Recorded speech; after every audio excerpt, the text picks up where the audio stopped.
뭐냐, 오늘은 혼합물리 논리 이제 두 번째지? 네. 여덟 표. 저 90페이지.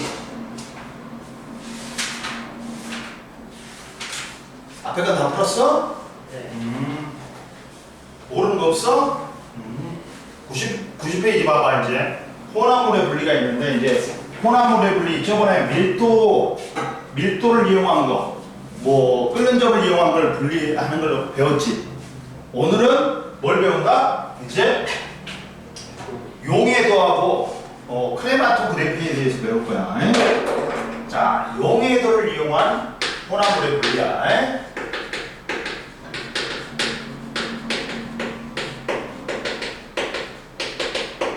혼합물의 분리인데,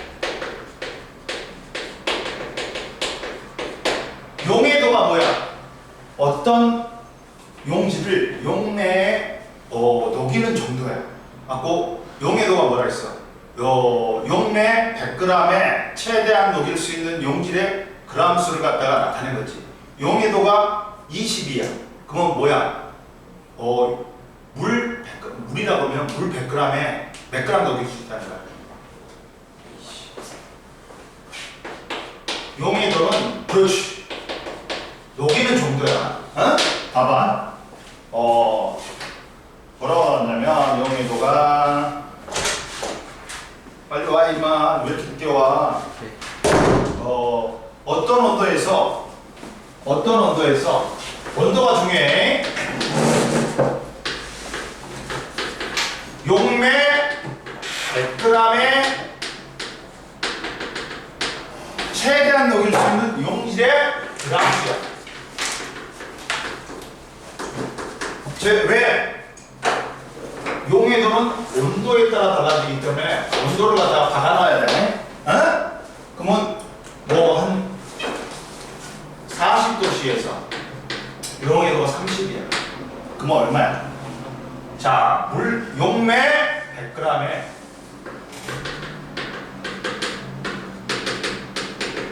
100g에 얼마 녹이는 거야? 30g 녹이는 거야. 근데 용매가 2배 되지. 그러면 녹일 수 있는 용질도 몇 배가 되는 거야? 2배 되니까 60g 되는 거야. 그리고 2분의 1이 돼봐. 50g이 돼봐. 그럼 녹일 수 있는 양도 2분의 1이 되는 거야. 이해됐어? 그러면 이걸 합해서 최대한 녹인 거기 때문에 이걸 화용액이라고 해. 화용액은 몇 g이야 이때? 130g이고 얘는 260g이고 얘는 뭐야? 65g인 거지. 이해됐어? 절반으로 줄지. 그러면 보자. 그러면 이때 용해도 차를 이용한 혼합물의 분리는 어떻게 해야 된다? 이제 고체 물질인데 둘 다. 봐봐. 물질의 온도에 따른 용해도 차를 이용해서 순수한 고체 물질을 분리하는 방법은 그 방법을 뭐라 그러냐면 녹였다가 다시 고체로 만드는 거이기 때문에 재결정이라고 해. 재결정이라고 해. 뭐냐면 어떤 용매에 따뜻한 물에다가 녹여 고체 물질을 고체 용해도는 뭐에 비례하기 때문에 고체 용해도는 뭐에 비례해? 야, 커피가 따뜻한 물에 잘 녹아, 찬물에 잘 녹아? 그렇지. 고체 용해도는 뭐에 비례한다? 온도에 비례해.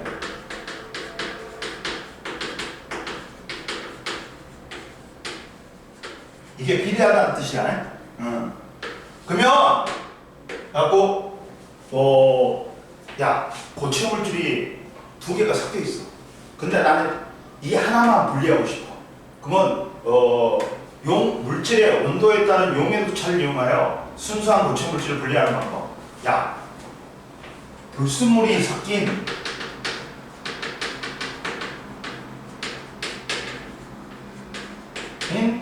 고체 혼합물을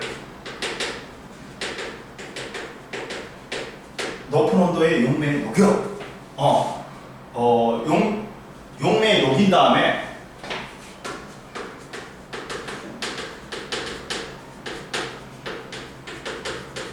뭘 해? 뭘 시켜? 냉각을 시켜. 가지고 냉각을 시키면 이제 용해도가 또는 냉각이나 온도를 낮추거나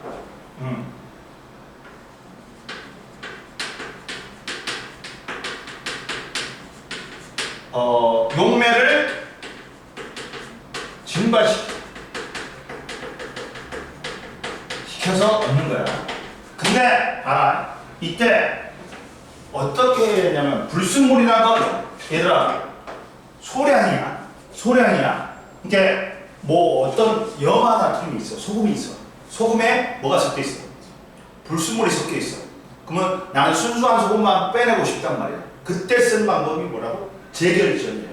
높은 온도의 용매에 녹여. 그 다음에 냉각을 시켜. 그러면 온도에 따른 용해도 차가 큰 놈이 먼저 분리가 되는 거야. 그러니까 이때 이 방법을 쓰려면 뭐 해야 된다? 이 방법을 쓰려면 어떻게 된다? 온도에 따른 용해도 차가 큰 놈하고 온도에 따른 용해도 차가 적은 놈하고 섞여 있어. 그러면 분리하기 쉽단 말이야. 누굴 분리할까? 온도에 따른 용해도 차가 큰 놈을 분리하는 거야. 이놈을 분리하는 거야. 왜? 얘가 높은 온도의 용매에 녹여. 그러면 온도에 따른 용해도 차 냉각을 시키지. 그러면 온도에 따른 용해도 차 큰 놈이 먼저 분리돼 나와. 재결정된다. 고체로 나오거든. 고체로 속출돼.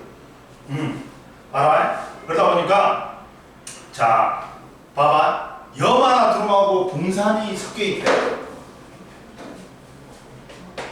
염화나트륨이 유민아 뭐야? 소금이잖아. 소금하고 뭐가 섞여 있대? 붕산이 섞여 있대. 그러면 그 그래프를 봐봐. 이렇게 밑에 염화나트륨과 붕산 혼합물의 분리에서 그래프에 보면 자 온도에 따른 용해도 차가 큰 놈이 누구야? 너희씨 이 90페이지 저씨 새끼 정신 못 차리고 있다. 응? 율빈이 학원비 냈지? 네, 됐어요. 경태도 됐고 수학이 좋아했어요. 수학이 됐어요. 잘했어. 야 이제 완전히 춥지. 저녁 되면 완전히 겨울 이제 가을이야. 온도에 따른 용해도 차가 큰 놈이 누구냐? 거기 붕산하고 염화나트륨 중에서. 그렇지. 그리고 염화나트륨 온도에 따른 용해도 차가 적지. 그러면 누가 먼저? 야 염화나트륨 20g하고 붕산 20g이 섞인 혼합물을 80도씨의 물에 물 100g에 녹였대. 그러면 80도씨에 따라가. 80도씨를 따라가. 온도고 용해도란 말이야. 근데 붕산은 온도에 따른 용해도 차가 커. 근데 염화나트륨은 뭐라고? 온도에 따라 용해도가 거의 변하지가 않아. 그러면 야 둘 다 20g씩 넣어줬대. 그래갖고 80도씨에 물 100g에 녹였대. 그러면 둘 다 용해도가 얼마인가 봐. 80도씨에서 자 붕산은 얼마니? 붕산은 위로 올라가 보면 한 80도씨에서 위로 올라가 보면 한 20 몇 g이야. 20 한 3g이라고 그러잖아. 붕산은 80도씨에서 올라갔더니 얼마야? 용해도가 23이라고 그러잖아. 그러면 20g 녹여 못 녹여? 100g에 23g 녹일 수 있지. 그러면 20g 다 녹겠지. 근데 염화나트륨은 얼마야? 80도씨에서 35.9야. 아예 35가 넘지. 한 36이야. 37 정도 된다. 그러면 20g 또 얘도 다 녹이지. 둘 다 80도씨의 물에는 둘 다 20g이 다 녹아 있어. 그 용해 20g보다 용해도가 더 크니까. 근데 몇 도로 냉각시켜야 돼? 갖고 20도로 냉각시켰어. 20도로 냉각시켰어. 20도로 냉각시켰어. 그랬더니 붕산의 용해도는 얼마니? 5.0이 됩니다. 얼마라고? 5.0이 됩니다.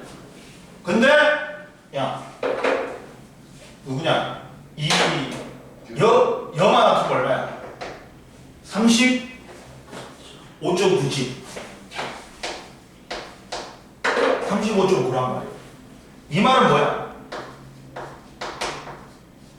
얘는 물 100g에 5g밖에 못 녹이는 거고, 얘는 몇 g을 녹인다? 물 100g에 35.9g을 녹인다. 그러면 얘는 야 5g밖에 못 녹이니까 나머지 15g은 뭐 돼야 된다? 녹아있지 못해. 고체로 석출돼 버려야 돼. 근데 붕산은 얼마까지 녹일 수 있어? 20도씨에서 35.9g까지 녹일 수 있지. 20g 다 충분히 녹이지.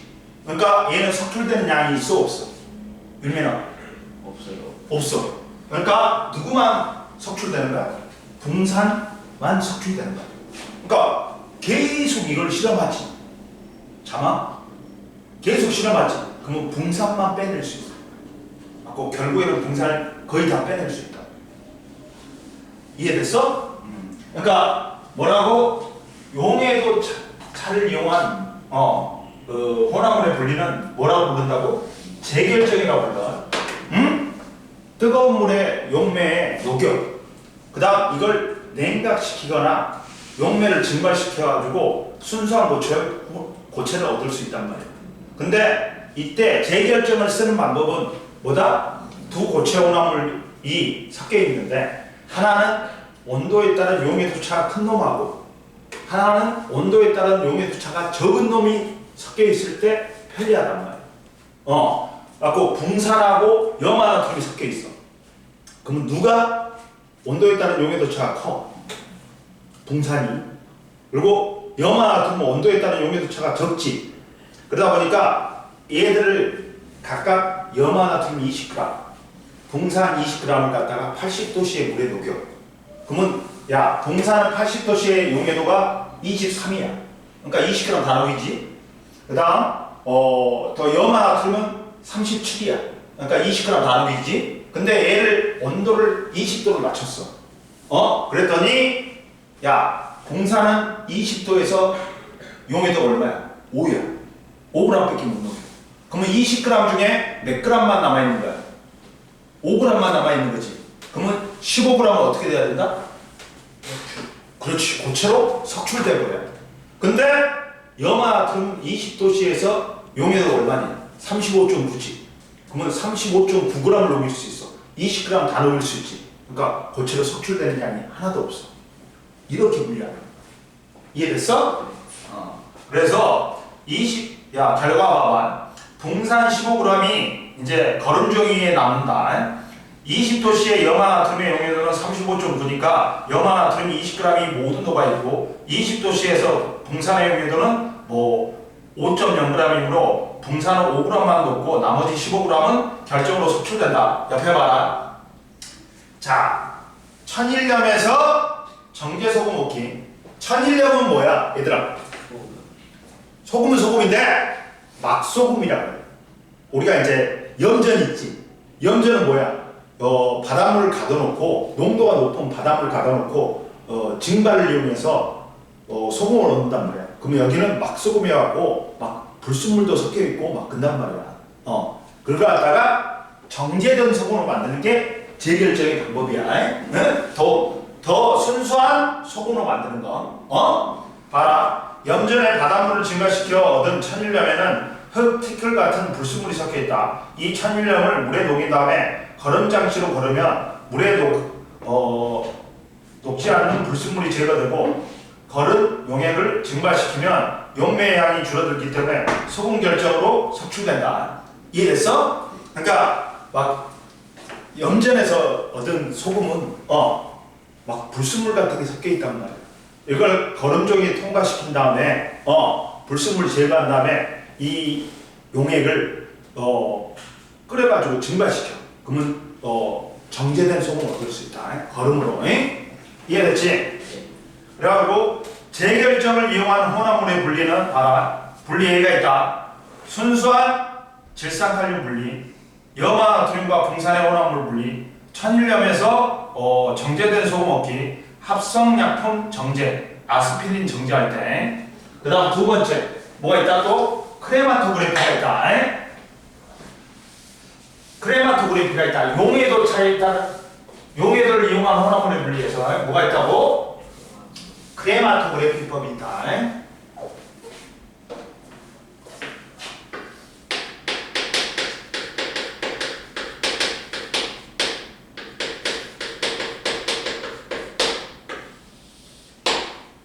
야, 니들 뭐냐 요새 이상하게 보이스피싱 해갖고 뭐지 캄보디아 갖고 돈 많이 준다고 가지마. 야, 세상에 공짜는 없어. 야, 누가 미친놈 우리나라보다 못 사는 캄보디아 가는 데가 일하는데 돈을 갖다 1,500만 원, 2,000만 원 준대? 누가? 그런 어리버리한 놈들이 다 당하는 거야. 야, 그런 놈들이 많아. 의외로 우리나라 사람이 한 2,000명이 갔대. 속아가지고 병신 되고 나오는 거야. 운이 좋으면 그냥 몇 대 맞고 탈출하고 운이 나쁘면 죽기까지 해. 응? 그런 거 하지 마. 그래갖고 뭘 시키냐면 우리나라 사람 유인해가지고 가둬놓고 보이스피싱 시키고 여자는 스캠 시키는 거야. 뭐냐 스캠 같은 거 뭐냐면 연애 있잖아. 불법 연애해가지고 돈 뽑아내는 거. 남자가 여자인 척하고 돈 뽑아내는 거야. 그런 것도 다 하는 놈들 있어. 잡아라. 어떤 여자한테는 자기가 이정재인 척 해가지고 5억을 뽑아냈대. 봤어요. 그런 것도 있어. 호래 잡놈들이 있지. 그걸 속는 놈 사는 사람도 이상한 거야. 근데 속는 사람도 이상한 거고 속이는 사람도 이상한 거죠. 자, 크레마토그래피를 이용한 혼합물을 분류보자. 크레마토그래피는 뭐냐?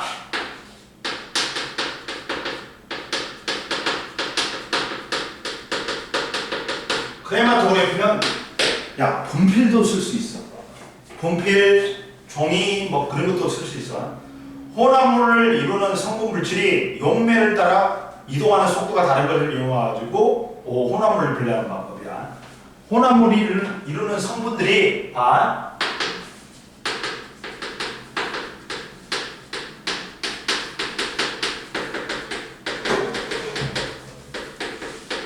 뭐에 따라? 용매에 따라 용매를 따라 얘가 이동을 해. 쭉 빨려 들어가. 근데 성분마다 뭐가 틀려? 이동 속도가 틀려. 용매에 따라 뭐가 된다고? 용매 성분 물질이 용매에 따라 이동하는 속도가 다른 걸 이용한다.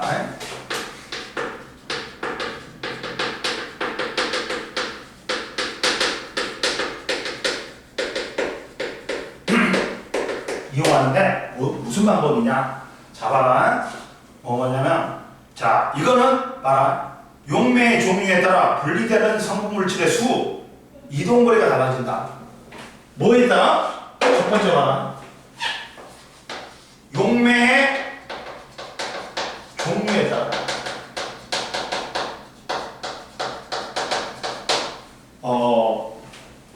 자, 성분 물질의 수 또는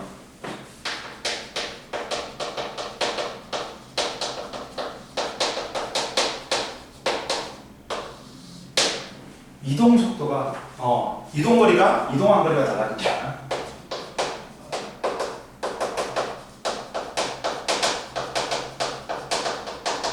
용매를 어떤 걸 쓰느냐에 따라서 성분 물질이 뭐 2개로 분리될 수도 있고 또 성분 물질이 3개로도 분리될 수 있고 이동한 거리도 틀릴 수 있어. 그리고 자, 용매에 따라 용매에 따라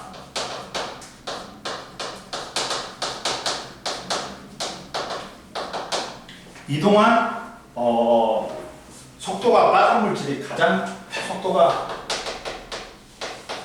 빠른 물질이 가장 멀리 속도가 빠르니까 가장 멀리 이동하겠지.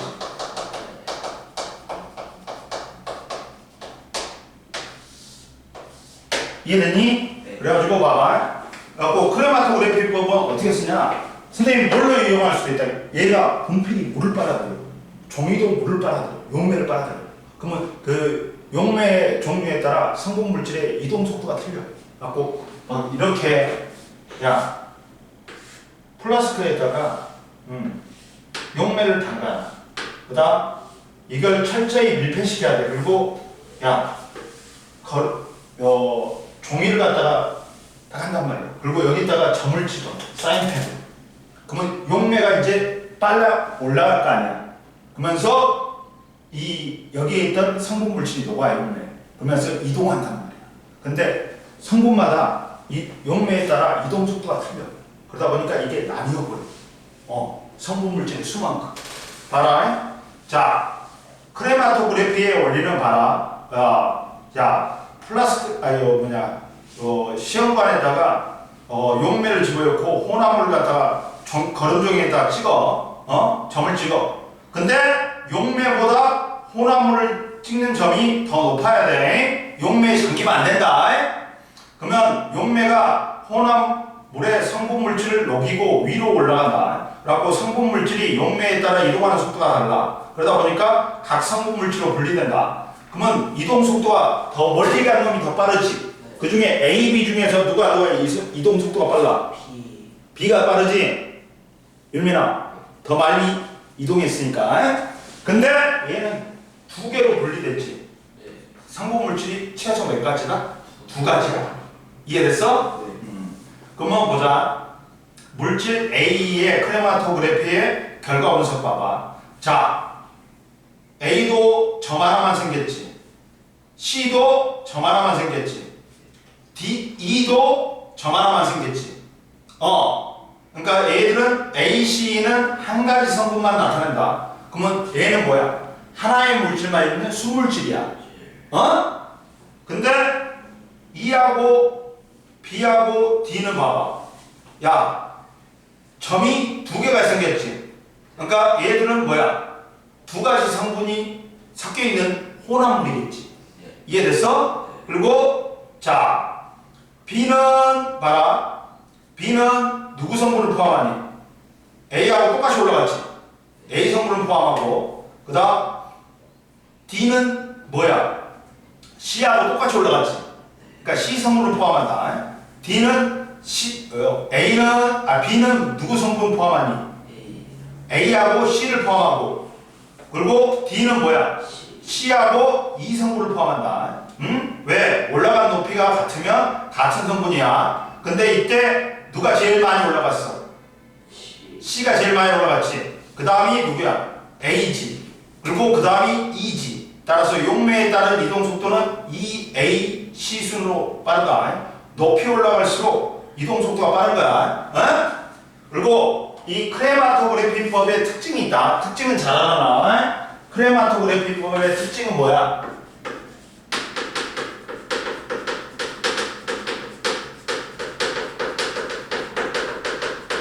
특징 알아놔야 된다.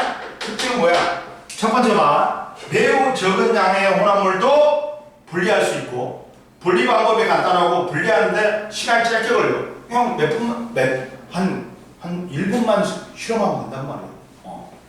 그리고 성질이 비슷하거나 복잡한 혼합물도 한 번에 분리할 수 있다.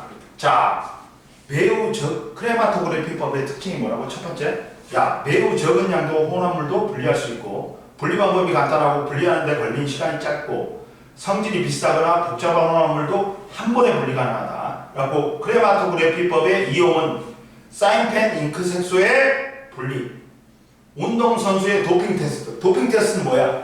금지약물 먹었는지 안 먹었는지 하는 거. 이것도 크레마토그래피법이야. 도핑도. 그리고 단백질 성분의 검출, 식품 속 농약이나 중급성 성분의 검출, 입의 색소 분리 등에 쓰일 수 있다. 옆에 보충자료 나왔다. 옆에 2번 봐봐. 도핑 테스트는 운동선수들의 소변이나 혈액을 채취하여 금지 약물을 복용했는지 크레마토그래피로 분석하는 방법이다. 여러 가지 혼합물에 분리는 여러 가지 물질이 섞여 있는 혼합물을 분리할 때는 각 성분 물질의 특성을 파악한 후 분리 순서를 정한다. 물, 소금, 모래, 식용유가 섞여 있어. 그러면 자, 제일 먼저 뭘 분리해? 밀도 차이에 의해서 위층의 스포이드로 식용유를 분리한다. 물에 뜨니까. 그리고 물, 소금, 모래가 남았어. 그럼 거름 장치로 거르면 거름 위에는 뭐만 남아? 고체인 모래만 남는단 말이야. 거름 장치로 거르면 거름 용액이 물하고 소금이야. 그러면 물을 증발시키지. 그럼 뭐만 남는다? 소금만 남는다. 증류에 의해서. 91페이지 한번 풀어봐, 얘들아. 91페이지 풀어보세요. 아이고.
열심히 배우고. 쉬는 시간 없나? 쉬는 시간. 오이들은 쉬겠지. 너 참때는 지쳐나 이거. 아니, 다음 때는 어때? 너 사람 때야 핸드폰 때. 아니. 그치 뭐. 정말. 와, 이렇게 추억이다.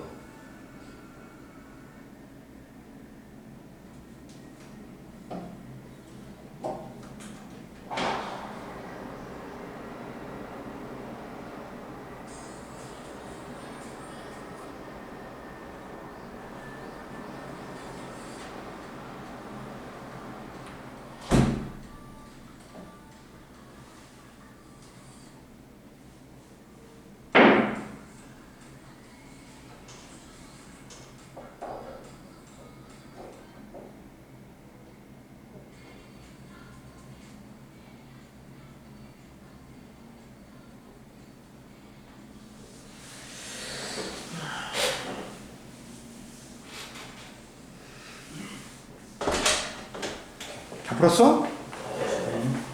다 풀었어? 네. 자, 1번의 용해도야. 자, 그러면 용해도 차에 따른 혼합물의 분리를 쓸 때 원도에 따른 용해도 차가 큰 물질하고 원도에 따른 용해도 차가 작은 물질이 섞여 있을 때 냉각시키면 온도에 따른 용해도 차가 큰 고체 물질이 고체로 석출되면서 분리가 되는 거야. 따라서 용해도 차가 큰 물질이 붕산이 결정으로 속출되는 거야. 그 다음 오른쪽 종이 크레마토그래피의 시금치 위에 색소 분리함수라고 하지. 야, 색깔이 몇 개가 나타났어? 네. 네 개가 나타났으니까 성분 물질은 최소 몇 가지야? 네 가지야. 그리고 속도가 톨루엔을 따라 이동한 속도가 가장 빠른 것은 누구야? 제일 멀리 간 D다. 그 다음 4번에 XX00, 5번에 크레마토그래피법 넘겨. 자, 92페이지 보자. 92페이지 보면 순수한 질산칼륨의 분리. 질산칼륨하고 누가 혼합되어 있냐? 황산물이 2가 혼합되어 있다. 40도 C의 물 100g에 질산칼륨 30g과 황산물이 1g이 섞여 있을 때 혼합물 넣고 녹인다. 그러면 얼음에 넣은 수조에 과정일에 비커를 단가가 0도씨까지 냉각하면 돼. 그랬더니 자 밑에 봐. 그래프에서 야 누가 질산칼륨하고 황산구리하고 누가 더 온도에 따른 용해도차가 커? 질산칼륨이 있지. 그러니까 온도를 냉각하면 누가 석출되어 나와? 질산칼륨이 석출되어 나오겠지. 그럼 봐라. 40도 C의 물 100g에는 황산구리 얼마를 녹일 수 있어? 28.5g을 녹일 수 있어. 40도 C의 물에 질산칼륨은 62.9g을 녹일 수 있어. 그러면 질산칼륨 30g하고 황산구리 1g 둘 다 녹겠지. 근데 0도 C의 물에는 질산칼륨은 몇 g만 녹아? 13.6이래. 그러면 30g 중에서 13.6g밖에 못 녹이니까 나머지 16.4g은 석출돼야 되지. 근데 황산구리는 용해도가 얼마야? 14.2야. 그러니까 1g 다 녹일 수 있지. 그러니까 석출되는 게 있어 없어? 없어. 그러면 이때 온도에 따른 용해도차가 큰 질산칼륨이 흰색 결정이 되어서 석출되는 거야. 그러면 질산칼륨이 석출된다. 그러면 세 번째 과정은 과정위에서 냉각한 용액을 거름종이에 걸러 석출된 물질을 분리한다. 그러면 거름종이 위에 뭐가 남는다? 질산칼륨이 남는다. 이해됐지? 옆에 보자. 93페이지.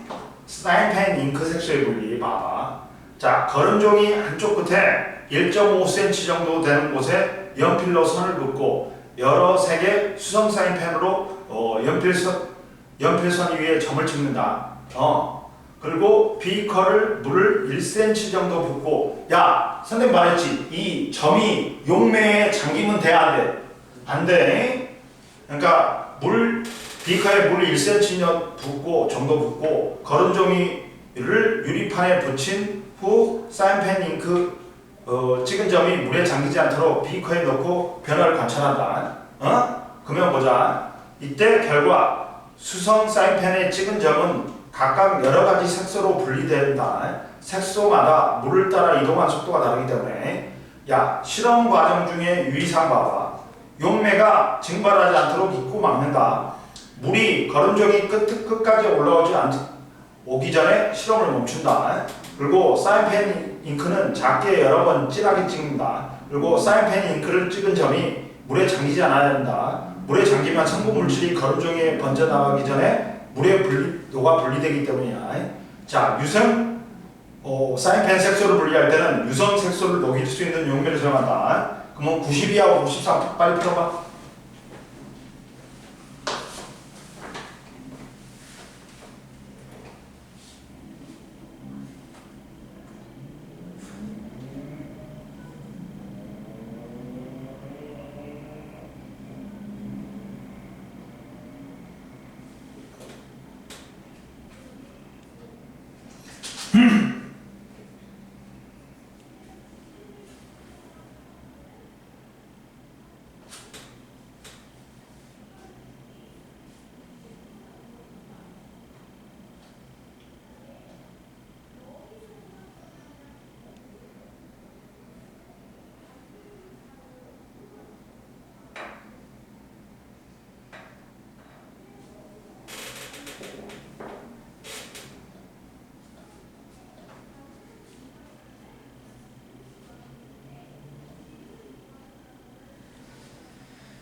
다 했어? 좀 쉬어?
여기 보면 92페이지에 00XX00이야. 야, 물 100g에 질산칼륨 13.6g이 녹아 있어야지 포용액이야. 영도시에서. 그리고 2번에 붕산 몇 g이 선출돼?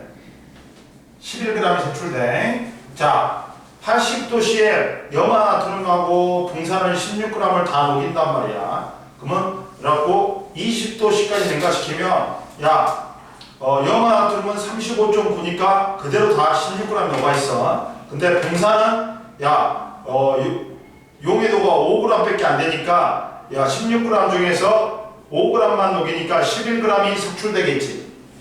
그리고 자 2번과 같이 반가닥을 서술하시오. 20도씨의 분산의 용해도는 5.0이므로 20도씨의 몰 100g에 분산은 최대 5g을 녹일 수 있고 11g이 결정으로 석출된다. 그 다음 자 93페이지 1번에 X0, X00 마지막 6번에 X야. 그리고 2번에 세 가지고 CI. 자, 이 실험의 혼합물의 분리 방법을 쓰고 이 방법의 장점을 두 가지 이상 서술하시오. 크레마토그래피법이고 분리 방법이 간단하다. 분리하는데 시간이 짧다. 매우 적은 양의 혼합물도 분리할 수 있고 성질이 비슷하거나 복잡한 혼합물도 한 번에 분리할 수 있다고 쓰면 돼. 됐지? 그 다음 자 여기 자 94하고 95를 빨리 풀어봐. 이거 힘들다. 어려우니까 선생님이 같이 풀 거야. 유제 1번하고 유제 2번 유제 1번만 풀면 돼. 옆에. 알았지?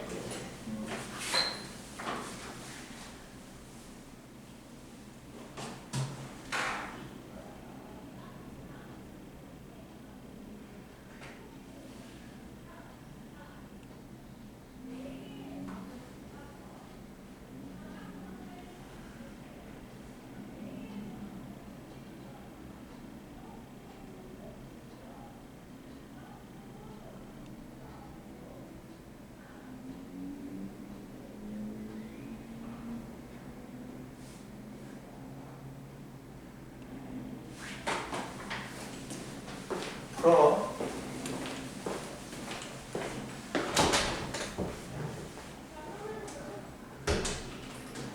아이고. 너무 힘들어. 이제 시작이야.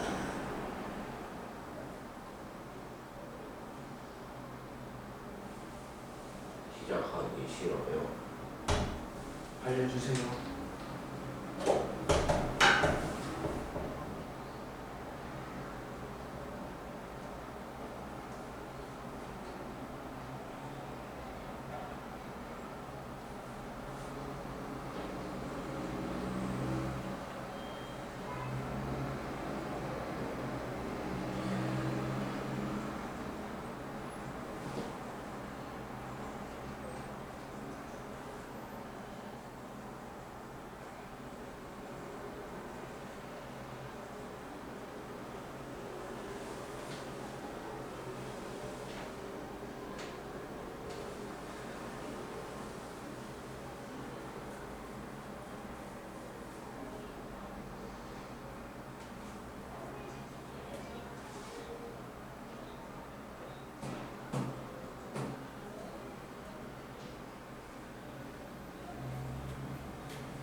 야,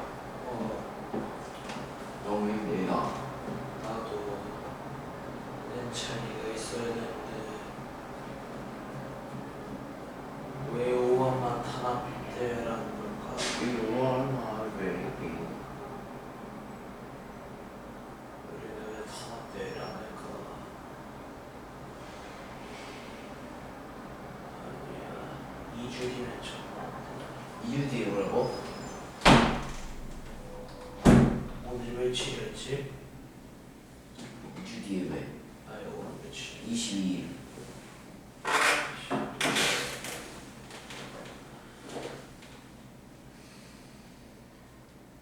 다음 주에 좋아지냐? 어? 야영제 다음 주. 이번 주 아니야? 다음 주지. 이번 주야? 31일 나갔는데 왜 이번 주야? 이번 주 아니었어? 다음 주인데. 이런 씨발. 근데 이번 주라고 애들한테 말했냐? 어. 그럴 수 있지.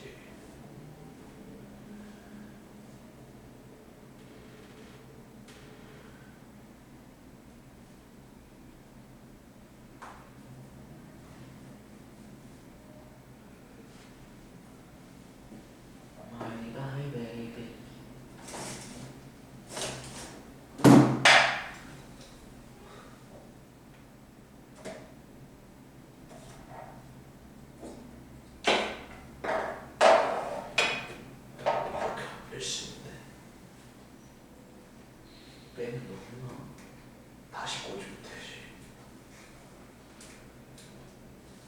빼봐. 안 돼. 빼봐. 웃길 수도 있어. 개쫄? 졸. 개쫄. 졸. 아 같은 경우에는 보일러. 역시 안 되겠다. 또 졸. 쫄. 애견나. 무슨 이상한 포자 같은 거 나와서.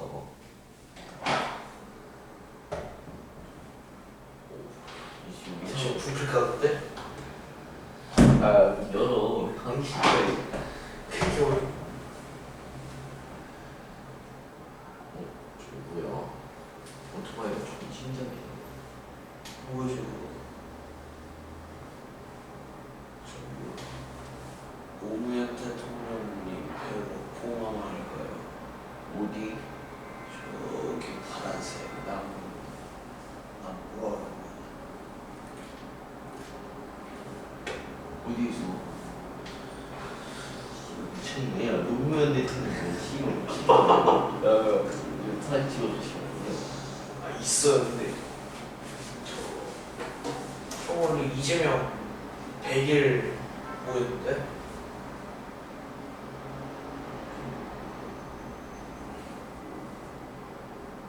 됐지. 여기 있다 여기 있다. 지금 나머지도 있어.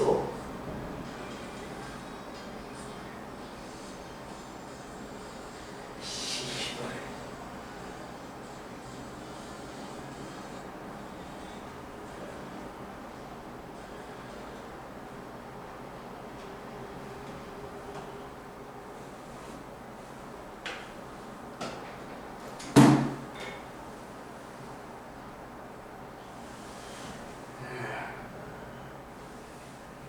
뭐야 방금 좀.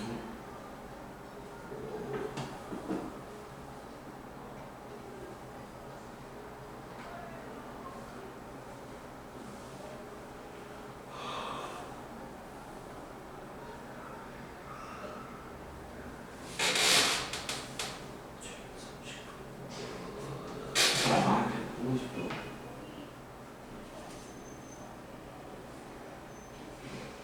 아 존나 춥네. 아. 참 이제 시작이야.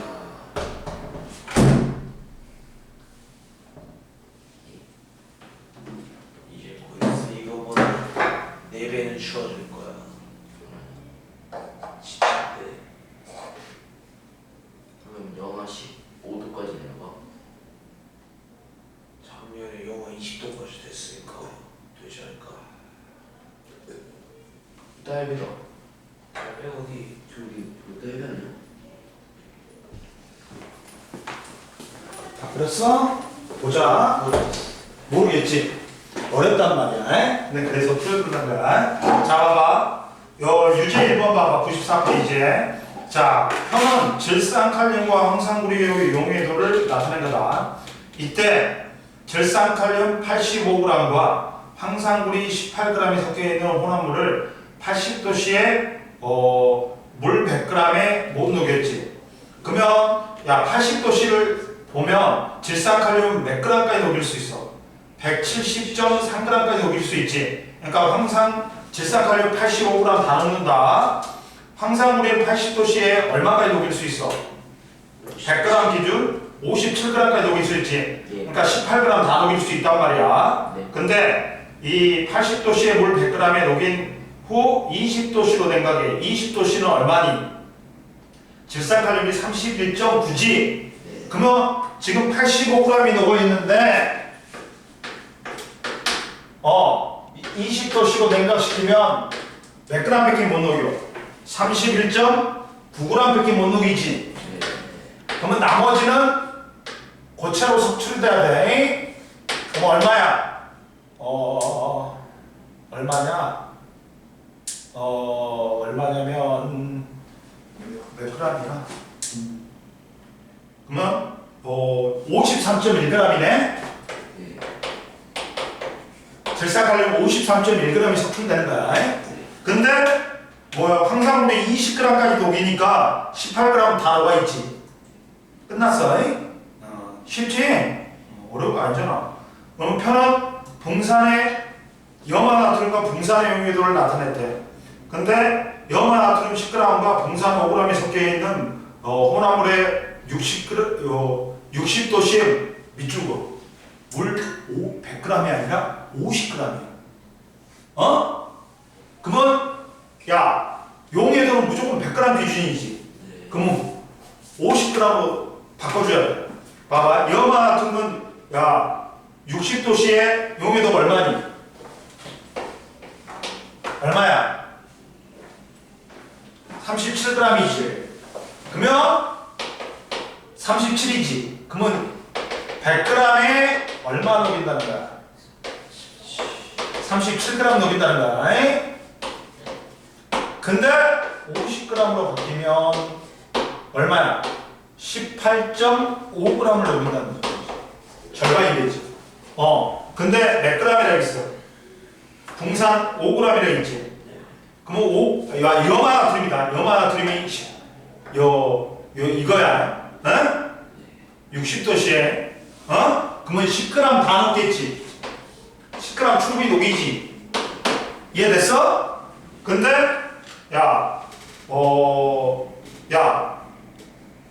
그러면 자 몇 도로 냉각하래? 20도로 냉각하지. 20도로 냉각하지. 20도씨에서는 용해도가 얼마야? 염화나트륨 35.9지. 100g에 35.9g을 녹인단 말이야. 이해됐어? 그러면 50g이면 얼마가 돼야 되겠다? 17.4원에? 그러면 10g 다 녹이지. 근데 야 붕산은 봐라. 붕산은 60도씨에서 얼마야? 14.8이지. 100g에 14.8g을 녹인다. 근데 50g으로 되면 절반으로 주니까 7점 몇 g이야? 4g이지. 그러면 5g이 단어가 있겠지. 근데 얘를 20도씨로 낮추면 얼마야? 5.0이죠. 5.0이야.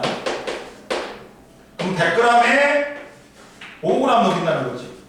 근데 50g이면 2.5g 녹인다는 거지. 그러면 5g에서 야 이씨 너 안 봐 이씨 2.5g만 녹아 있으니까 야 붕산이 몇 g이 섭출이 돼? 이해됐어? 100g 기준이다. 근데 여기서는 전제 조건을 50g으로 바꿨으니까 용해도의 절반만 녹이겠지. 그걸 고려해야 된단 말이야. 그걸 고려 안 했지. 이해됐죠? 그 다음 봅시다. 옆에 95페이지에 표는 액체물질 AC의 몇 가지 특성을 조사한 자료다. A는 끓는 점이 78도고 밀도가 0.79야. C와 잘 섞인대. 그리고 B는 끓는 점이 76.7도고 밀도가 1.63이야. AC와 섞이지 않는데. 그리고 C는 끓는 점이 117.8도고 밀도가 1.05야. A와 잘 섞인대. 그러면 자 A, B하고 AC, BC의 혼합물을 분리할 때 가장 적당한 혼합물은 서로 잘 섞이고 끓는 점이 다르면 됐잖아. 야, 끓는 점 차를 이용한 분리는 뭐야? 서로 잘 섞이고 끓는 점이 다르면 되잖아. 그리고 밀도를 이용한 뭐는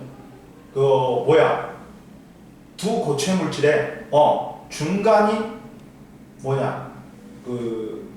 용매로 두 고체 물질을 녹이지 않고 중간인 용매를 사용하거나 두 고체 물질이 서로 잘 섞이지 않고 밀도 차를 이용한 거 분리가 있지. 액체 혼합물이면 그러면 야 증류로 분리하기 쉬운 거는 뭐야 그랬어 선생님? 서로 잘 섞이고 끓는 점이 다른 놈. 그러니까 누구야? A씨단 말이야. 그리고 B씨는 뭐야? B씨는 서로 잘 안 섞이지. 그러니까 뭘로 이용하면 돼? 밀도차를 이용하면 되지. 그러니까 양이 많으면 밀도차를 이용하면 분배율 빼기. 양이 적으면 뭐야? 스코이드를 쓰면 되지. 그래서 답은 뭐야? 2번에 유제 1번에 2번이지. 2번이지. 그리고 숙제는 98페이지까지 들어와. 그리고 이제 어디를 펴냐? 이제 수권과 해수의 순환 보자. 첫 번째 수권의 분포와 활용 보자. 자, 여기는 쉬워. 여기는 어려운 거 아니야. 쉽다. 그러니까 잘 봐.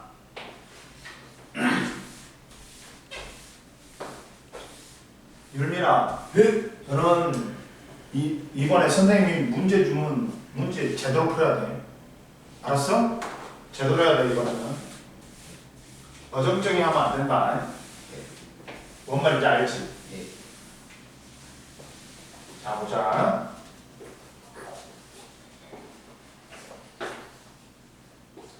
그럼 보자. 자, 수권의 분포 봐봐. 수권의 분포.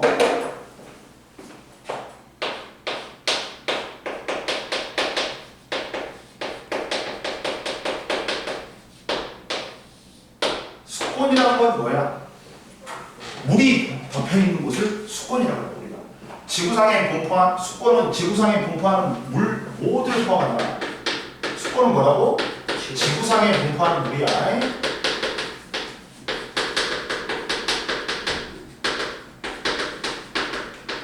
즉 물에 덮여 있는 곳을 하고 지구의 70%가 물에 덮여 있어. 편하네. 어? 그리고 수권의 분포는 물은 무슨 물이 있어? 민물이 있고 바닷물이 있어.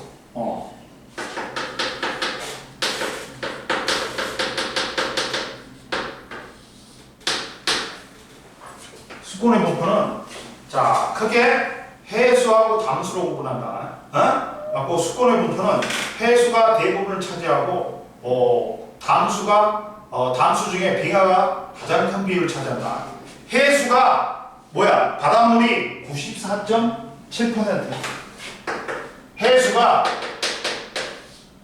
94.74%야. 거의 바닷물이야. 97.47%구나. 97.47%. 그리고 담수. 민물이 뭐가 제일 많아? 빙하. 그 다음 뭐야? 지하수. 그 다음 강가하천. 이것들을 뭐라고 불러? 응? 뭐라고 불러? 담수라고 이렇게 담수. 민물이라고 해. 이게 53%. 우리가 이용할 수 있는 물은 극히 적은 거야. 그리고 실제로 이용한 건 호수하고 하천수야. 자, 수권의 분포는 해수가 대부분을 차지하고 담수 중에 빙하가 가장 큰 부분 차지한다. 해수가 97.47%고 담수는 2.53%인데 이 중에 빙하가 1.76, 지하수가 0.76, 호수와 하천수가 0.01이다. 우리가 이용할 수 있는 물은 극히 적은 거야. 그리고 옆에 봐라.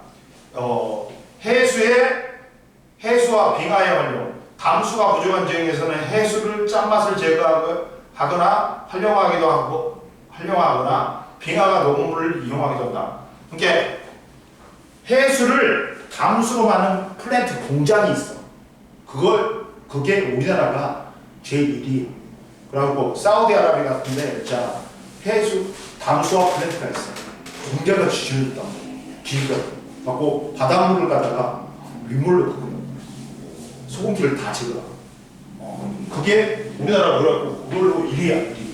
세계 1위야. 그리고 수권을 구성하는 물의 특징. 해수는 수권을 구성하는 물의 대부분을 차지하고 짠맛이 나지. 그래서 우리가 먹을 수 없는 물이지. 담수는 육지의 물은 대부분 담수고 짠맛이 나지 않는다. 이 중에서 누가 제일 많이 차지한다고? 빙하가 눈이 쌓여서 굳어진 고체 상태의 물로 고산지대나 극지방에 분포하지. 근데 이게 요새 계속 녹고 있지. 그리고 지하수는 땅속 지층이나 암석 사이에 빈틈을 채우고 있거나 매우 천천히 흐르는 물로 주로 빗물이 지하로 스며들어서 생긴다. 빗물이 지하로 스며들어갖고 지하에 있는 물이 지하수야. 그리고 호수나 하천수는 지표로 흐르거나 고여있는 물로 매우 적은 양인 0.01%밖에 안 돼. 그러면 우리가 이제 이 수권을 어떻게 활용하냐? 수권의 활용 보자.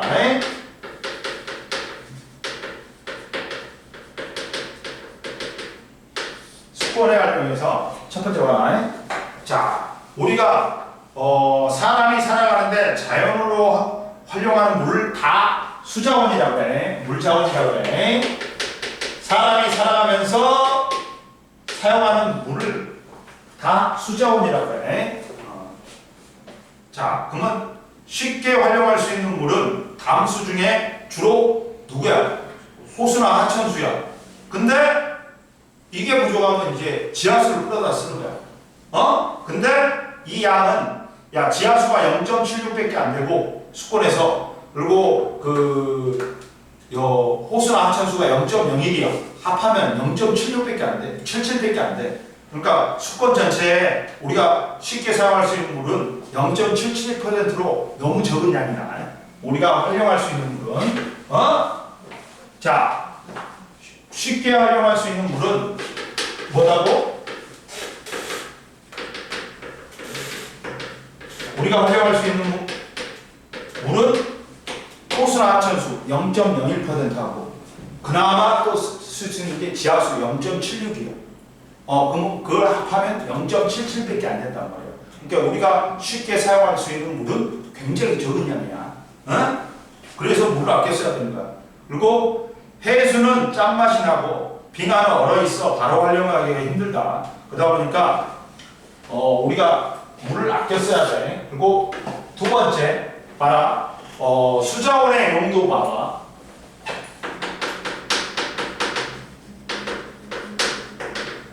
수자원의 용도, 물의 용도는 물은 우리 생활에서 필수적인 자원이야. 하고 다양한 용도로 활용된다. 하고 뭐 생활용수로 쓸 수도 있고 농업용수로 쓸 수 있고 공업용수로 쓸 수도 있고 유지용수로 쓸 수 있다.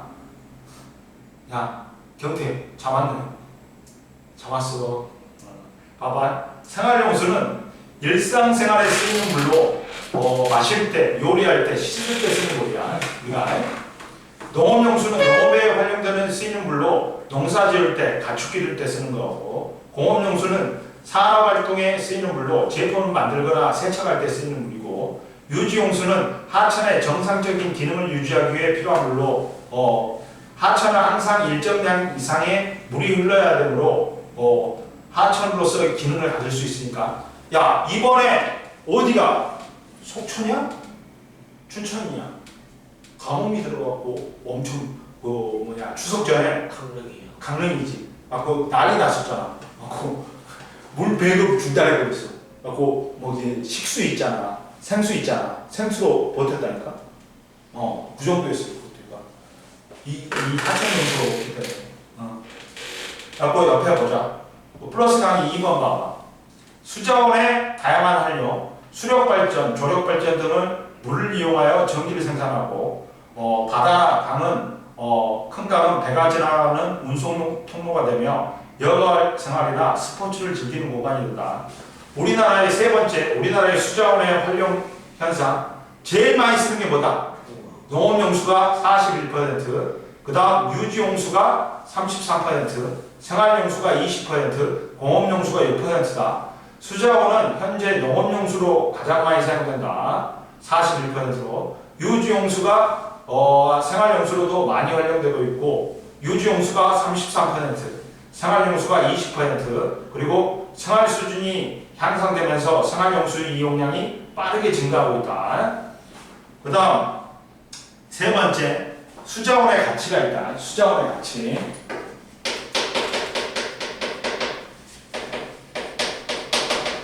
우리나라도 물 부족 국가다. 왜? 우리나라는 강수량이 여름에만 집중돼 있어. 그러니까 여름에 집중돼 있다 보니까 얘가 골고루 내리는 게 아니라 여름에 한 번에 확 내리는 거야. 그래갖고 빠져나가버려. 그러니까 우리나라도 물 부족 국가야. 봐봐. 수자원의 가치는 인구가 증가하고 산업이 발달하면 물 사용량이 점점 많아지고 있지만 활용할 수 있는 수자원의 양은 매우 적고 한정적이다. 그래서 요새 지하수의 가치가 높아지는 거야. 지하수는 호수나 하천수에 비해 양이 많고 빗물이 지층 빈틈으로 스며들어 채워지므로 지속적으로 활용할 수 있으므로 수자원으로 가치가 높다. 그러면 가뭄이 발생하거나 물 소비량이 증가로 물이 부족할 때는 호수나 하천수를 대신하여 지하수를 활용한다. 옆에 보충자료 4번 봐봐. 지하수의 활용 봐라. 지하수는 농작물 재배, 생수 개발, 도로의 물 청소, 공업 제품 생산, 냉난방 등에 활용되며 원천과 같은 관광자원으로도 활용된다. 그러면 이제 마지막으로 수자원 관리 봐봐. 야, 수자원 관리는 댐 건설, 지하수 개발, 해수의 담수화 등을 통해 수자원을 안정적으로 확보해야 되고 물 오염을 방지하고 물을 전략하여 효율적으로 사용해야 된다. 그런데 우리가 물 전략 방법이 있지. 뭐 있어? 야, 우리 변기에 뒤에 보면 변기통에다가 뭘 집어요? 벽돌 집어였지. 그리고 뭐 양치할 때는 물컵에다 따라서 하고. 물 전략 방법은 5번 봐봐. 보충자 플러스 강의에 빗물을 모아서 이용하고 빨랫감은 모아서 세탁하고 절수형 수도꼭지를 사용하고 양치나 설거지 할 때는 물을 받아서 사용한다. 107페이지 한번 풀어봐.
벌써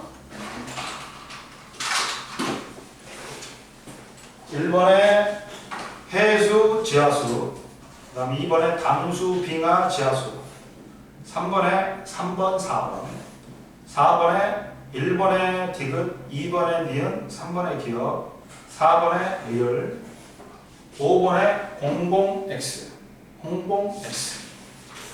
그리고 숙제는 또 111페이지까지 풀었는데, 그 다음 이제 보자. 112페이지에 해수의 특성을 보자.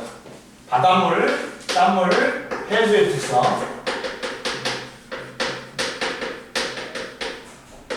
야, 바닷물이 왜 작다? 이제 옛날에 그 전설 동화에 소금 나는 맷돌이 빠져갖고 근데 그치? 원래 최초에는 원시지구에서는 바다가 생겼는데 짠물이 아니었어. 그때는 순수한 물이었지. 근데 이제 이렇게 됐지. 뭐냐면 이렇게 이제 비가 내리잖아. 그러면 여기에 지갑 속에 있던 나트륨이 물에 녹아서 공급이 돼. 그리고 야 바다에서 화산이 폭발해. 화산이 폭발되면서 뭐가 염소가 공급되는 거야. 그러면 얘들이 만나가지고 염화나트륨 소금이 된 거야. 그러니까 제일 처음에는 안 짰다. 근데 이제 점점 이제 이게 녹아 들어가고 바다로 공급되니까 염류가 나중에 더 짜져요. 짜줄 수 있지. 근데 염분은 거의 안 변해. 자 이제 어느 정도 이제 뭐 더 이상 안 올라갈 거야. 그럼 보자. 해수의 특성에서 바닷물의 특성에서 첫 번째 보자.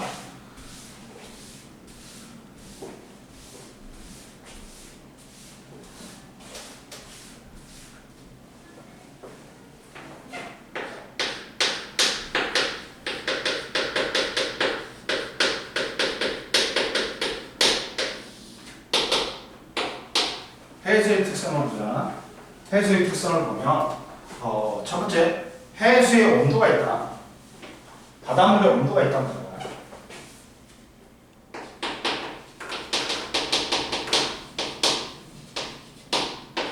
자, 해수의 온도는 야 바닷물은 겉에 있는 바닷물 표층이라고 해.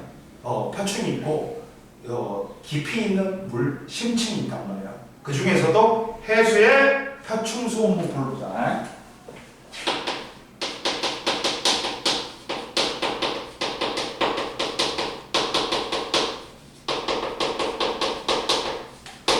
해수의 겉에 부분에 온도를 보자. 해수의 표층수온 분포는 뭐에 따라 달라진다? 봐. 위도나 뭐에 따라? 계절에 따라. 뭐에 따라 달라진다고? 해수의 표층수온은 위도나 계절. 왜 그렇다? 자, 단위 면적당 태양 복사 에너지량이 다릅니다.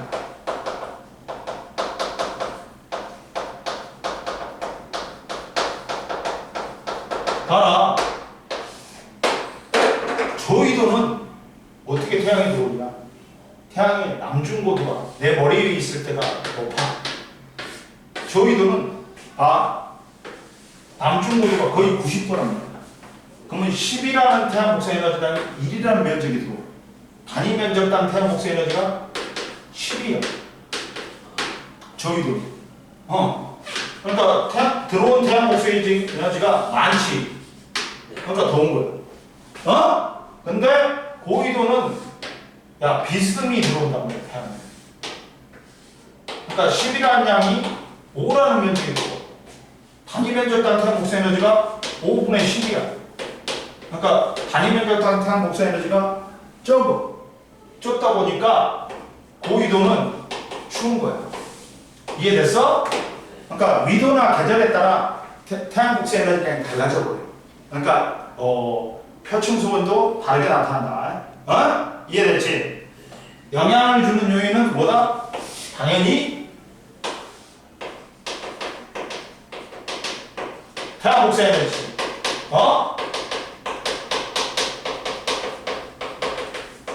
태양 복사 에너지에서 표층수온이 위도나 계절에 따라 틀려지는 거야. 자, 영향을 주는 요인은 태양 에너지고, 태양 에너지를 많이 흡수하면 해수의 온도는 높아지겠지. 위도별로 해수의 표층수온 분포는 저위도에서 고위도로 갈수록 표층수온은 낮아지지. 왜? 저위도에서 고위도로 갈수록 태양 에너지가 적게 도달하기 때문에. 그리고 위도가 같은 곳은 대체적으로 표층수온이 어떻다? 거의 비슷하다. 라고 온도가 같은 지역을 갖다가 연결하지 선으로. 그러면 등온선이 되는 거야. 이 등온선이 거의 위도하고 일치한다. 응? 이해됐어? 봐라.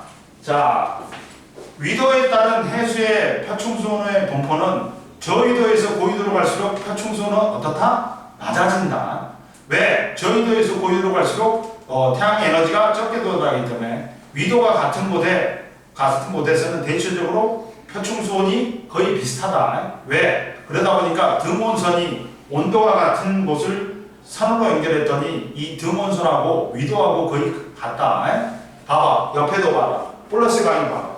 위도에 따른 태양 복사 에너지량은 누가 제일 많아? 0도인 적도. 적도가 제일 많고 고위도로 갈수록 태양 복사 에너지량이 줄어들어. 그러니까 해수의 표층 온도도 저위도에서 고위도로 갈수록 온도가 낮아지겠지. 그리고 계절에 따른 계절별 해수의 표층 수온 분포는 야 누가 더 높겠니? 여름철하고 겨울철 중에 여름이 높지. 왜? 여름이 태양 복사 에너지가 많이 도달하기 때문에. 따라서 계절별 해수의 표층 수온 분포는 여름철이 표층 수온이 겨울철보다 높다. 왜? 겨울철보다 여름철에 태양 에너지를 더 많이 받기 때문이야. 이해됐지? 오늘 여기까지 해. 가도 돼? 야, 그